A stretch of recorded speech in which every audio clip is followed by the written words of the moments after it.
ناداروں کو علم کے موتی آقا نے انمول دیے۔ الحمدللہ رب العالمین والصلاة والسلام علی رسولہ الکریم۔ رب اشرح لی صدری ویسر لی امری واحلل عقدۃ من لسانی یفقہوا قولی۔ السلام علیکم پیارے بچوں، آج جو ہم حدیث پڑھیں گے اس کا موضوع ہے صلہ رحمی کی تاکید اور اس کی اہمیت۔ اور ہمیشہ کی طرح ہم اس حدیث کے راوی کا تعارف پڑھتے ہیں۔ بچوں، اس حدیث کی راویہ حضرت عائشہ رضی اللہ تعالی عنہا ہیں۔ حضرت عائشہ رضی اللہ عنہا آپ صلی اللہ علیہ وسلم کی زوجہ محترمہ بھی ہیں۔ آپ رضی اللہ عنہا حضرت ابوبکر صدیق رضی اللہ تعالی عنہ کی بیٹی بھی ہیں۔ آپ رضی اللہ عنہا سے آپ صلی اللہ علیہ وسلم نے حضرت خدیجہ رضی اللہ عنہا کے انتقال کے بعد یعنی ہجرت سے 2 سال پہلے نکاح کیا۔ آپ رضی اللہ عنہا سے کم و بیش 2210 احادیث روایت کردہ ہیں، اور آج جو حدیث میں آپ کے سامنے پیش کر رہی ہوں یہ بھی حضرت عائشہ رضی اللہ عنہا نے بیان کی ہے۔ اور اس حدیث کا موضوع جیسا کہ میں نے آپ کو پہلے بتایا کہ صلہ رحمی کی تاکید اور اس کی اہمیت ہے۔ سب سے پہلے بچوں میں آپ کو یہ بتا دوں کہ صلہ رحمی کیا ہے۔ اب آپ سوچ رہے ہوں گے کہ صلہ رحمی کیا ہے۔ در حقیقت صلہ رحمی رشتے ناتوں کو جوڑنے کا نام ہے، اور اس حدیث میں ہمیں اپنے رشتہ داروں کے ساتھ اچھا سلوک کرنے یعنی ان سے تعلق نہ توڑنے کا حکم دیا گیا ہے۔ ہمیشہ کی طرح ہم حدیث پڑھتے ہیں، آپ بھی دیکھیے۔ صلی اللہ علیہ وسلم صلی اللہ علیہ وسلم عن عائشہ رضی اللہ تعالی عنہا قالت قال رسول اللہ صلی اللہ علیہ وسلم الرحم معلقۃ بالعرش تقول من وصلنی وصلہ اللہ ومن قطعنی قطعہ اللہ۔ سب سے پہلے تو ہم حدیث کے لفظی ترجمے پڑھتے ہیں۔ الرحم صلہ رحمی، معلقۃ لٹکی ہوئی ہے، بالعرش عرش سے، تقول کہتی ہے، من جو، وصلنی مجھے جوڑے، وصلہ اللہ اللہ اسے جوڑے، ومن اور جو، قطعنی مجھے کاٹے، قطعہ اللہ اللہ اسے کاٹے۔ ہم حدیث کا بامحاورہ ترجمہ پڑھتے ہیں۔ حضرت عائشہ رضی اللہ تعالی عنہا نے کہا کہ آپ صلی اللہ علیہ وسلم فرماتے ہیں، صلہ رحمی عرش سے لٹکی ہوئی ہے اور کہتی ہے، جو مجھے جوڑے اللہ اسے جوڑے، اور جو مجھے کاٹے اللہ اسے کاٹے۔ آپ دیکھیے کہ کتنی بہترین حدیث ہے کہ صلہ رحمی خود کہتی ہے اور دعا بھی دیتی ہے اور بد دعا بھی دیتی ہے کہ عرش سے میں لٹکی ہوئی ہوں، جو مجھے جوڑے گا اللہ تعالیٰ اسے جوڑیں گے، اور جو مجھے کاٹے گا اللہ تعالیٰ اسے کاٹیں گے۔ ویسے تو صلہ رحمی کے بارے میں بہت ساری احادیث آئی ہیں، اور اس کے علاوہ اللہ تعالیٰ نے اپنے کلام پاک میں بھی صلہ رحمی کی بہت ساری آیات میں تاکید فرمائی ہے۔ سورہ نحل کی آیت نمبر 19 جو کہ جامع آیات میں سے شمار ہوتی ہے، اللہ تعالیٰ اپنے کلام پاک میں فرماتے ہیں کہ ان اللہ یأمر۔ یہاں آپ دیکھیے کہ جہاں پر اللہ تعالیٰ خود کہہ رہے ہیں کہ یأمر، جبکہ در حقیقت کوئی بات اگر کتاب اللہ میں یعنی کلام پاک میں آ گئی تو ہمیں لازمی کرنی ہے، لیکن خاص طور پر تاکید کی گئی اور کہا گیا ہے کہ ان اللہ کہ بے شک اللہ تعالیٰ یأمر تمہیں حکم دیتے ہیں، بالعدل عدل کا، والاحسان اور احسان کا، وایتاء ذی القربی اور رشتہ داروں سے صلہ رحمی کا یعنی ان سے اچھا سلوک کرنے کا، ان سے رشتے ناطے نہ توڑنے کا۔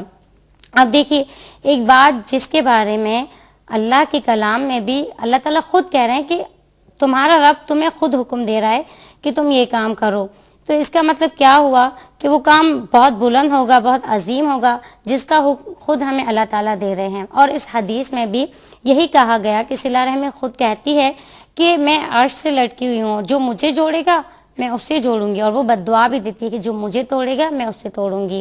ایک مرتبہ آپ صلی اللہ علیہ وسلم کے پاس ایک صحابی آئے بہت رنجیدہ حالت میں، اور آپ صلی اللہ علیہ وسلم سے فرمانے لگے کہ اللہ کے نبی صلی اللہ علیہ وسلم، میرے رشتہ دار مجھ سے اچھا سلوک نہیں کرتے، جبکہ میں ان سے بہت اچھا سلوک کرتا ہوں، میں کبھی ان کو برا بھلا نہیں کہتا، اس کے باوجود وہ مجھے برا بھلا بھی کہتے ہیں اور میرے ساتھ برا سلوک بھی کرتے ہیں، جبکہ میں ایسا نہیں کرتا۔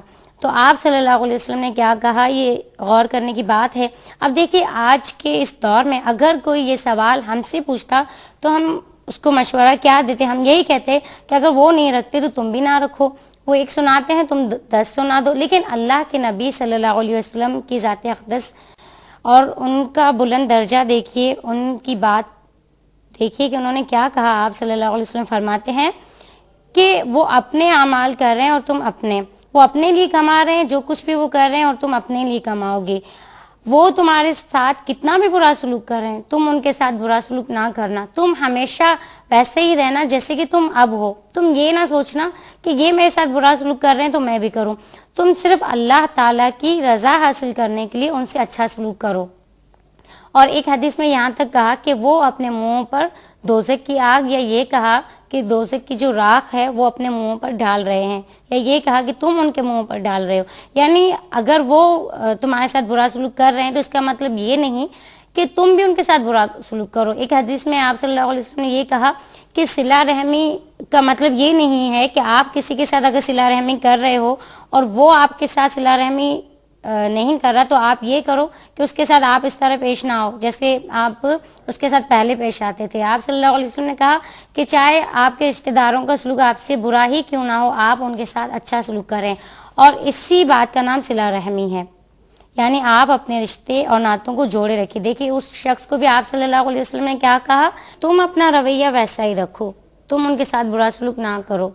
اور اس کے علاوہ جو آیت میں نے ابھی آپ کو سنائی کہ جس میں اللہ تعالیٰ خود کہہ رہے ہیں کہ ان اللہ یأمر بالعدل والاحسان وایتاء ذی القربى، ویسے یہ آیت تو بہت طویل ہے، اس کی تفسیر بھی طویل ہے، لیکن یہاں ہم ایک بات لیتے ہیں کہ اس آیت میں اللہ تعالیٰ حکم دے رہے ہیں صلہ رحمی کا۔ اس کے علاوہ اس آیت کے شان نزول کے بارے میں بھی یہ آتا ہے کہ اس وقت آپ جب یہ آیت آپ صلی اللہ علیہ وسلم پر نازل ہوئی، اس وقت آپ صلی اللہ علیہ وسلم حضرت عثمان بن مظعون کے ساتھ بیٹھے ہوئے تھے، اور یاد رکھیے کہ اس وقت حضرت عثمان بن مظعون ایمان نہیں لائے تھے، لیکن آپ صلی اللہ علیہ وسلم ان کے ساتھ بیٹھے ہوئے تھے۔ آج ہم دیکھتے ہیں کہ اگر ہم نے نماز پڑھنی شروع کر دی ہے تو ہم کیا جو لوگ نماز نہیں پڑھتے ہیں ان کے ساتھ ہمارا رویہ کیا ہوتا ہے، ہم یہ سمجھتے ہیں کہ وہ کمتر ہیں اور ہم بہتر ہو گئے، جبکہ ہم اپنے لیے کما رہے ہیں۔ ہمارا جو رویہ ہے ان کے ساتھ بھی اچھا ہونا چاہیے، جیسے کہ آپ صلی اللہ علیہ وسلم ایک یہودی کے ساتھ بیٹھے ہوئے تھے اور اس کے ساتھ باتیں کر رہے تھے۔ اللہ کا نبی بیٹھا ہوا تھا ایک یہودی کے ساتھ، کیونکہ وہ یہودی آپ صلی اللہ علیہ وسلم کے قرابت داروں میں سے تھا۔ یعنی اللہ کے نبی کا کردار دیکھیے کہ ایک نبی ہونے کے ساتھ ساتھ آپ صلی اللہ علیہ وسلم ایک یہودی سے بھی باتیں کر رہے ہیں، کیونکہ وہ آپ صلی اللہ علیہ وسلم کا قرابت دار تھا۔ اور آپ صلی اللہ علیہ وسلم یہ کیوں کر رہے تھے؟ کیونکہ اللہ تعالیٰ نے کہا ہے کہ تم صلہ رحمی کو جوڑو، اور اس آیت کے بعد حضرت عثمان بن مظعون ایمان لے آئے تھے۔ تو ہمیں بھی چاہیے کہ ہم اپنے رشتہ داروں کے ساتھ اچھا سلوک کریں، جبکہ دیکھیے اس سے پہلے بھی میں نے کہا تھا شکوہ جو ہے وہ شکر کا اپوزٹ ہے۔ اگر اختلافات کہاں پیدا ہوتے ہیں؟ جہاں ہم شکوے شکایت کرنا شروع کر دیتے ہیں۔ ہمیں زیادہ تر شکوے نہیں کرنے چاہیے، اور سب کے ساتھ خاص طور پر اپنے رشتہ داروں کے ساتھ، قرابت داروں کے ساتھ اچھا سلوک کرنا چاہیے۔ دیکھیے اگر ہم اللہ نہ کرے حقوق اللہ میں سے ہم سے کوئی کوتاہی ہو جائے گی تو اللہ تعالیٰ تو رحمان رحیم ہے، وہ ہمیں معاف کر دے گا۔ لیکن اگر ہم حقوق العباد میں کوتاہی کریں گے اور کسی انسان کا دل دکھائیں گے، اور خاص طور پر یہاں بات ہو رہی ہے صلہ رحمی کی کہ اپنے رشتہ داروں کا، تو وہ سب سے بڑا گناہ ہوگا، کیونکہ حقوق اللہ تو اللہ تعالیٰ معاف کر دیں گے، لیکن جب تک حدیث میں آتا ہے آپ صلی اللہ علیہ وسلم نے کہا کہ جس بندے کا تم نے دل دکھایا یا جس پر تم نے ظلم کیا ہے، جس کے ساتھ تم نے ناجائز کیا ہے، جب تک تم اس سے معافی نہیں مانگو گے اللہ تعالیٰ تمہیں معاف نہیں کریں گے۔ دیکھیے اس کا مطلب کہ حقوق اللہ کے بعد سب سے پہلی جو بات ہے وہ حقوق العباد ہے، اور یہ بات بھی کہ حقوق اللہ تو اللہ تعالیٰ معاف کر دیں گے، لیکن جب تک ہم حقوق العباد پورے نہیں کریں گے تب تک اللہ تعالیٰ بھی راضی نہیں ہوں گے۔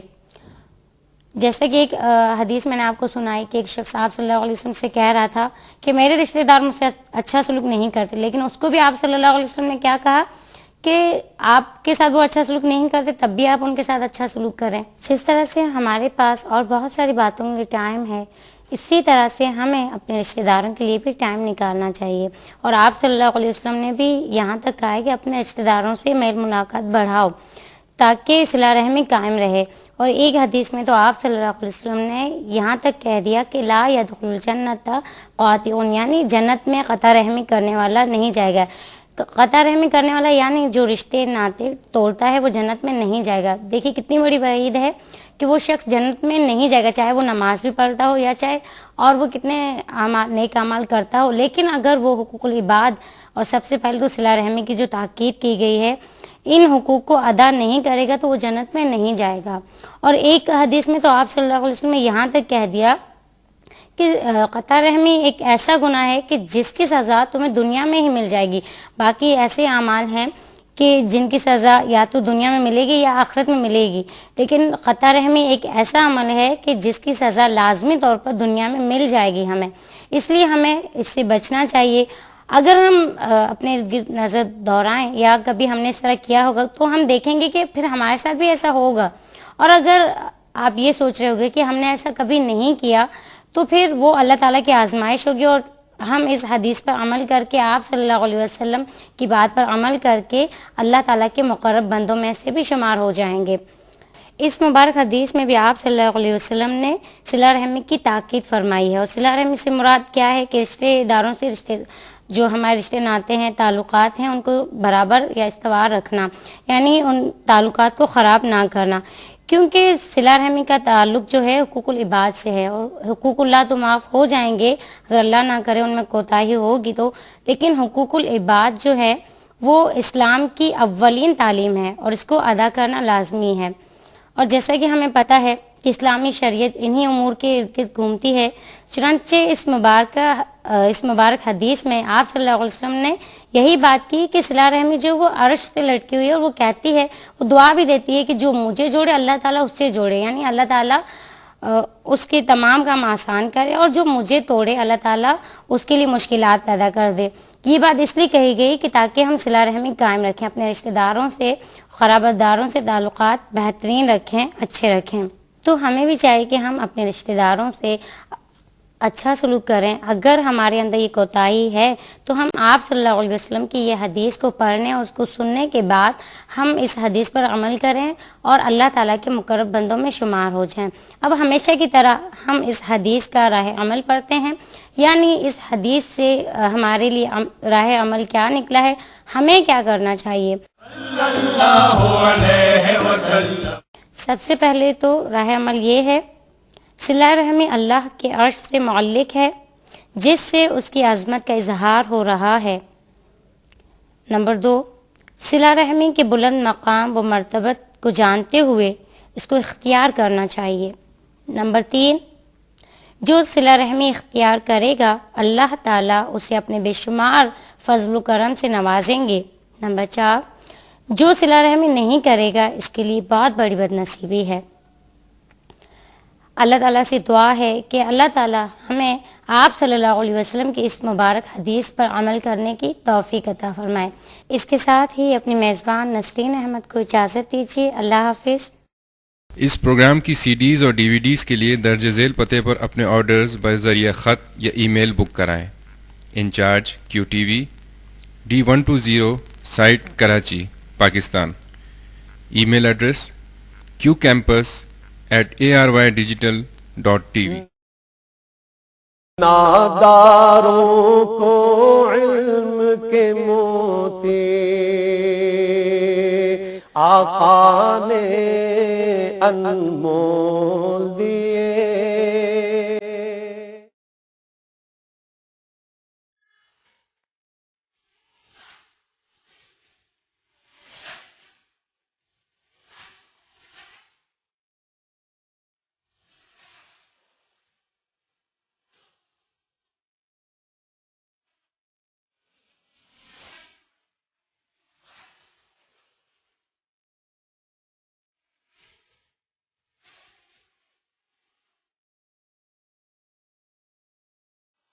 اور اگر یوں ہو کہ زمین میں جتنے درخت ہیں سب کے سب قلم ہوں اور سمندر کا تمام پانی سیاہی ہو اور اس کے بعد 7 سمندر اور سیاہی ہو جائیں تو اللہ کی باتیں یعنی اس کی صفتیں ختم نہ ہوں۔